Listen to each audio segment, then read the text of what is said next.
Hello friends, मेरे channel पर आप सभी का स्वागत है। और जो आज आपसे मैं पोएम डिस्कस करूंगी उसका नाम है अ लो टेम्पल। ये बहुत ही इंटरेस्टिंग पोएम है। इसे अरुण कौलातकर ने लिखा है। अरुण कौलातकर बहुत ही इंडिया के ग्रेटेस्ट मॉडर्न पोइट्स में से एक हैं। उन्होंने मराठी और इंग्लिश दोनों में अपनी पब्लिकेशंस लिखी हैं। और इनकी जो बुक थी, first book of poetry Jejuri थी, जो 1976 में इन्होंने लिखी थी। और इसके लिए उन्हें कॉमनवेल्थ पोइट्री प्राइज़ भी मिला था। ये मैं आपको पहले भी अपनी 2 पोएम्स की वीडियो में बता चुकी हूँ।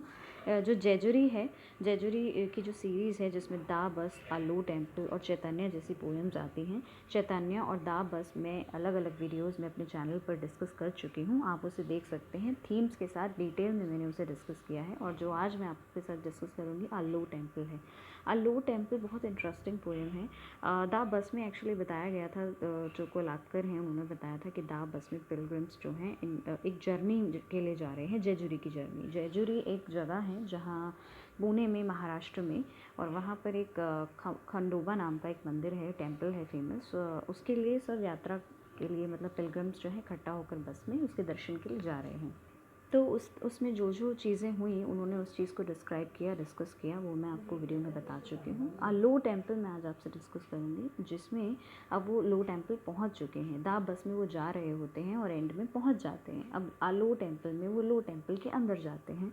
लो टेम्पल जो है स्टार्ट होती है, मैं इसे स्टेंजा वाइज आपको बताऊँगी। तो स्टेंजा पढ़कर मैं उसे समझाती हूँ आपको और एक्सप्लेन करती हूँ। तो इसका जो फर्स्ट स्टेंजा है, मैं वहाँ से इसे स्टार्ट करती हूँ और आपको स्टेंजा वाइज इसकी समरी आपको बताती हूँ, एक्सप्लेन करूँगी। तो इसे स्टार्ट करते हैं। A low temple keeps its gods in the dark, you lend a match box to the priest, one by one the gods come to light.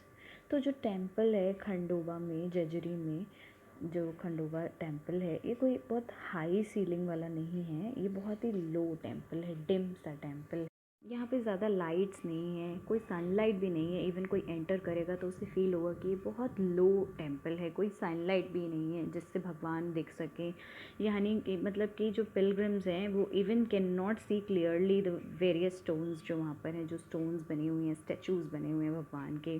और जो ब्रॉन्ज़ इमेजेस हैं, ब्रॉन्ज़ इमेजेस मीन्स जो पीतल के images हैं, जो वहाँ पर मूर्तियाँ हैं, उन्हें भी जो पिलग्रिम्स हैं वो अच्छे से ठीक से देख नहीं पा रहे हैं क्लियरली। जो भी रखी हुई हैं मैं, विच आर केप्ट देयर, जो भी वहाँ पर रखी हुई हैं। एंड किसी को मैच स्टिक जो है, मैचेस जो है जलानी पड़ेगी, रोशनी जगानी पड़ेगी, रोशनी देनी पड़ेगी, तभी वो भगवान को देख पाएंगे। One has to light a match stick to view और सी द गॉड्स, तब जाके गॉड दिखेंगे। सो ये जो फर्स्ट स्टैंजा है इसका मीनिंग ये है। तो सेकेंड पे आते हैं। For a moment the length of the match stick, gestures after gestures, revive and dies, stands after lost stands is found and lost again। तो इस स्टेंजा में हमसे पोइट कहना चाहते हैं कि इतनी डार्कनेस को देखकर, इतने अंधेरे को, लो डिम प्लेस को देखकर, इनसाइड का जो नज़ारा है, व्यू है, जो दृश्य है, उसको देखकर ये इट एक्चुअली प्रॉम्प्ट्स हिम, उसको ये कहने पर मजबूर करता है कि जो भगवान है वो खुद इतने लो टेम्पल में डार्कनेस में रह रहे हैं। इतने they actually themselves are in the dark in this low temple. वो खुद ही इतने लो से टेम्पल में डार्कनेस में रह रहे हैं, जी रहे हैं, पता नहीं कैसे। एक्चुअली जो स्पीकर है वो हमसे कहना चाहता है कि वो खुद ही डार्कनेस में चला गया, खुद ही is in the much dark as the god. मतलब जितने गॉड हैं डार्कनेस में, उतना वो भी चला गया है कि वो उनको ही नहीं देख पा रहा है क्लियरली कि भगवान कहाँ हैं, उनकी मूर्तियाँ, उनके स्टैचूज़ है कहाँ। ये कहना चाहते हैं। द गॉड, मतलब जो गॉड्स हैं, too are not surprise at this lack of attention. और वो भी इस लैक ऑफ अटेंशन से ज़्यादा सरप्राइज या शॉक नहीं है, क्योंकि उन्हें आदत हो चुकी है उस डार्कनेस में रहने की। करोड़ों लोग आते हैं, पिलग्रिम्स आते हैं, लाखों पिलग्रिम्स आके उन्हें इसी अंधेरे में देखते हैं, लाइट जलाकर, मैच स्टिक जलाकर, टॉर्च जलाकर, जैसे भी उन्हें वहाँ पर देखते हैं, नोटिस करते हैं। अदरवाइज़ वहाँ पर कोई जो है लाइट नहीं है, सब कुछ डार्क है, और गॉड भी जो है डार्कनेस में ही हैं और डार्क में ही रह रहे हैं। तो जो पिलग्रिम्स हैं वो ऑब्ज़र्व करते हैं गॉड्स को, तब तक ही ऑब्ज़र्व कर पाते हैं जब तक वो मैच स्टिक डाइज नहीं हो जाती। यहाँ पर एक gesture after gesture, survive and dies, stands after lost stands is found, जब तक एक नई लाइट मिल नहीं जाती, दोबारा से कोई मैच स्टिक नहीं जला देता या उजाला नहीं कर देता, तब तक ही वो गॉड को देख पाते हैं। जब फिर से वो बुझ जाती है तो वो फिर से डार्कनेस में चले जाते हैं। तो इट मीन्स वो टेम्पररी लाइट है, वो परमानेंट लाइट नहीं है। इट मीन्स आप आओगे, देखोगे और फिर वापस से चले जाओगे, तो वो तब भी डार्कनेस में ही रहेंगे गॉड।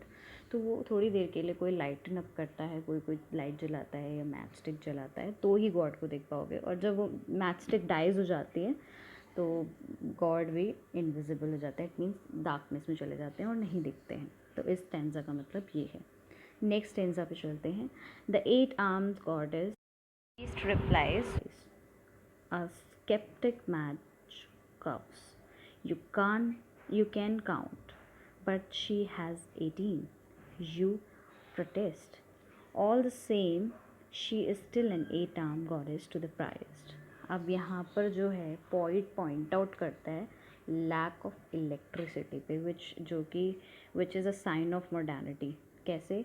जो डार्कनेस है वो सिम्बलाइज करती है with the darkness of perception of people visiting this shrine, कि उनके जो परसेप्शन है पीपल के जो यहाँ आ रहे हैं, उनकी डार्कनेस के साथ ही डार्कनेस सिम्बलाइज करती है। कैसे? देयर इज़, वहाँ पर जो है कोई प्रॉपर मैनेजमेंट नहीं था। वो जो है स्पीकर, जो पॉइंट है, वो नोटिस करता है यहाँ पर कोई भी प्रॉपर मैनेजमेंट बिल्कुल नहीं है, और फिर भी लोग आ रहे हैं यहाँ पर विजिट कर रहे हैं, 1000 ऑफ पीपल रोज़ आते हैं।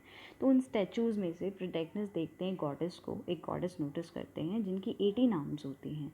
तो यही चीज़ वो प्रोटैगनिस्ट प्रीस्ट से पूछते हैं, उन नेम पूछते हैं उन गॉडेस का। Actually protagonist asked priest of the goddess, वो नेम पूछते हैं गॉडेस का, और प्राइस जो है रिप्लाई करता है कि that it is a goddess having 8 arms. But जो प्रोटैगनिस्ट होते हैं वो रिप्लाई करते हैं कि उन्होंने काउंट कर रहे हैं, इनकी 18 आर्म्स हैं, 8 नहीं हैं। बट प्रीस्ट वो अभी भी यही कहते हैं कि स्टैचू हैज़ 8 आर्म्स ओनली। तो priest is hardly able to reply in a satisfactory manner, या सेटिस्फैक्ट्री वे में उसको आंसर नहीं कर पा रहे हैं, वो अभी भी उसी चीज़ पे अटके हैं। तो यहाँ पर एक कॉन्फ्लिक्ट हो जाता है between fact and belief. Fact जो हमने देखा, जो प्रोटैगनिस्ट ने देखा, जो स्पीकर ने देखा, और बिलीव जो वो हमें कराना चाहते हैं, जो वो हमें दिखाना चाहते हैं, उस पर बिलीव करें या ना करें। तो ये दोनों में कॉन्फ्लिक्ट है। ये भी एक थीम है जिसे मैं आगे डिस्कस करूँगी। सो इसका जो लास्ट स्टेंजा है उसे डिस्कस करती हूँ। You come out in the sun and light in Charminar, children play on the back of the 20-foot tortoise। Okay, so यहाँ पे एक डिसअपॉइंटमेंट के बाद अब बाहर आ जाते हैं protagonist. He comes out of the temple in the sun, वो सन के अंदर बाहर रोशनी में आ जाते हैं और एक सिगरेट जलाते हैं। He lighting a cigarette to smoke, वो एक्चुअली सिगरेट 4 मिनट जो है वो जलाते हैं। और इंसिडेंटली वो एक चीज़ देखते हैं कि चिल्ड्रन जो हैं, एक 20-foot टॉर्टाइज, जिनके जो कुछ टॉर्टाइज हैं वहाँ खेल रहे हैं। सो वो ये एज्यूम करते हैं कि शायद ये भी एक हॉली बिलीफ होगा, कि इसे भी बिलीव किया जाता होगा कि इसे खेलने से कुछ अच्छा होता है। बट उसे ज़्यादा डिस्कस नहीं किया है, ज़्यादा इंडिकेशन नहीं दिया है पोएम में, ज़्यादा उसे डिटेल में नहीं बताया, बस ये 2 लाइन्स में उन्होंने इसे ख़त्म कर दिया है। उन्हें लगा शायद ये भी कोई हॉली बिलीफ होगा, या जो हमें वो बताना चाहते होंगे, खेलना अच्छा होता है उस पर। सो ये पोएम यहीं ख़त्म हो जाती है। अगर मैं इसकी थीम्स डिस्कस करूँ, इसकी थीम्स की बात करूँ, तो फर्स्ट थीम जो आएगी वो आएगी डार्कनेस की। डार्कनेस क्यों? क्योंकि जो कलाकार है उन्होंने बहुत ही अच्छे से यहाँ पे अपनी फोटोजेनिक आई से फाइंड आउट किया है कि लाइट और डार्क इमेज को बहुत अच्छे से दर्शाया है। मतलब कि डार्कनेस इसीलिए क्योंकि जो गॉड हैं वो एक लो से, डिम से, डार्क से टेम्पल में रहते हैं, जहाँ एक मैच स्टिक जलाने पर रोशनी होती है। मतलब उन भगवान को देखने के लिए आपको रोशनी जलानी पड़ेगी। कौन सी? आँखों की नहीं, मन की नहीं, आपको मैच स्टिक जलानी पड़ेगी जिससे आपको मूर्तियाँ दिखें। सो इससे हमारे अंदर की डार्कनेस में कैसे मतलब वो ये समझना चाहते हैं कि अंदर की जो डार्कनेस है उसको कैसे आप लाइटन अप करोगे, उसको कैसे आप जलाओगे, जिसमें रियली भगवान होते हैं। आँखों के सामने आप मोमबत्ती जलाकर, माचिस जलाकर, कुछ भी जलाकर डार्कनेस से रोशनी ला सकते हो, सनलाइट से भी रोशनी ला सकते हो। बट वो मंदिर ही ऐसी जगह बनाया जहाँ पर बिल्कुल डार्क इमेजेस हैं, स्टैचूज़ जो हैं, जो ब्रॉन्ज़ इमेजेस हैं, वो भी क्लियरली आपको पिक्चर्स नहीं दिख रही हैं। तो एक डार्कनेस से पॉइंट का मतलब है कि जो अंदर की डार्कनेस है, शायद हमें उसको अच्छे से लाइटन अप करने की ज़रूरत है। उसको सबसे पहले हमारी जो डार्कनेस है, नेगेटिविटी है, उसको हटाने की ज़रूरत है। ये तो बाद की बात है। और दूसरा मीनिंग ये भी है पॉइंट का, शायद कहीं ना कहीं, कि वहाँ पर बिल्कुल प्रॉपर मैनेजमेंट नहीं था। तो पॉइंट को लगता है इतनी डार्कनेस होने के कारण, मतलब लैक ऑफ प्रॉपर मैनेजमेंट के कारण, लैक ऑफ इलेक्ट्रिसिटी के कारण, इवन इलेक्ट्रिसिटी भी अच्छे से नहीं है, कोई रोशनी नहीं है, डिम सा लो सा टेम्पल है। इसमें ऐसा क्या है कि लोग इसे देखने के लिए आते हैं? सिर्फ अपनी झूठी श्रद्धा दिखाने के लिए आते हैं। ये तो आप घर में बैठकर भी कर सकते हो। आप पूजा करनी है तो घर में बैठ के भी कर सकते हो। 30 स्थानों की यात्रा करने से ही सिर्फ आपको भगवान नहीं मिलते हैं, आपके अंदर के डार्कनेस को हटाने से और सच्चे दिल से याद करने से शायद आपको भगवान मिलते हैं।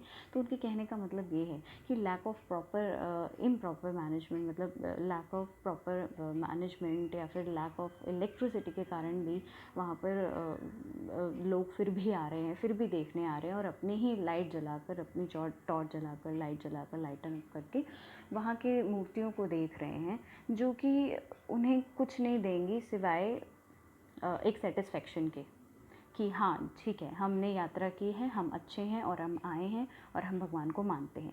यही एक सेटिस्फेक्शन आप अपने मन को दे सकते हैं, इसके अलावा कुछ नहीं दे सकते।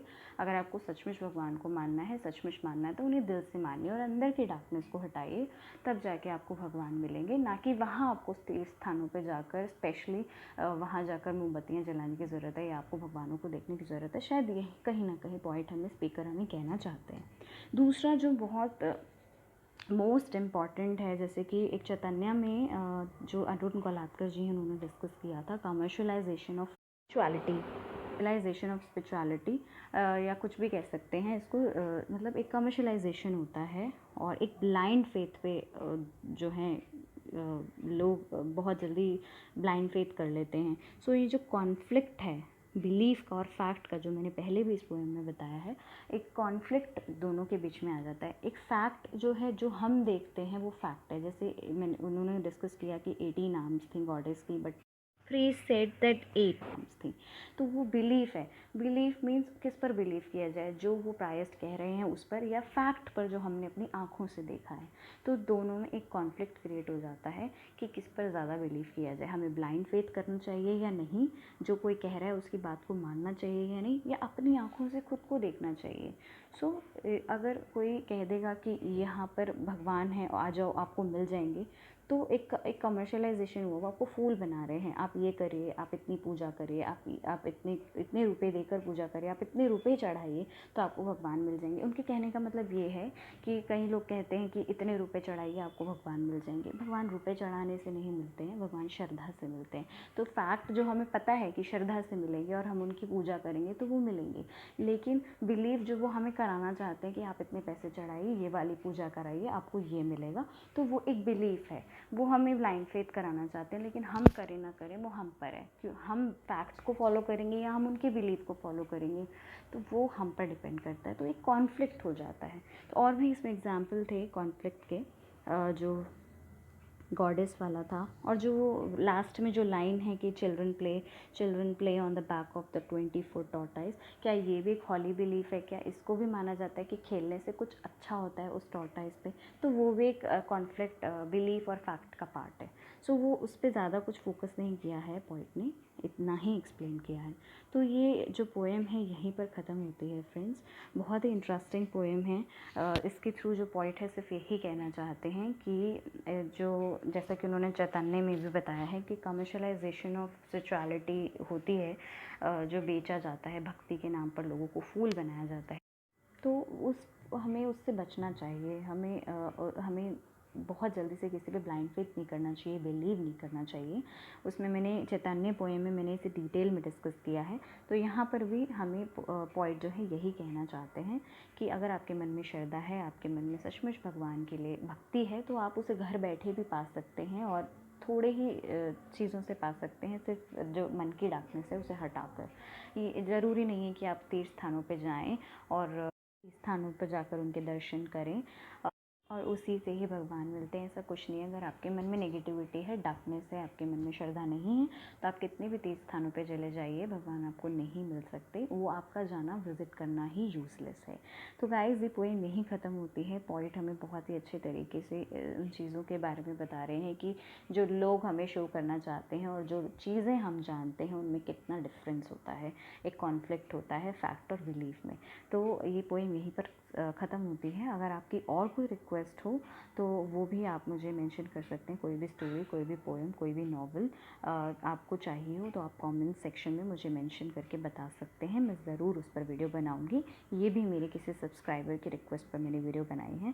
So thank you so much guys for watching my video. Thank you. Please like, subscribe and share my channel.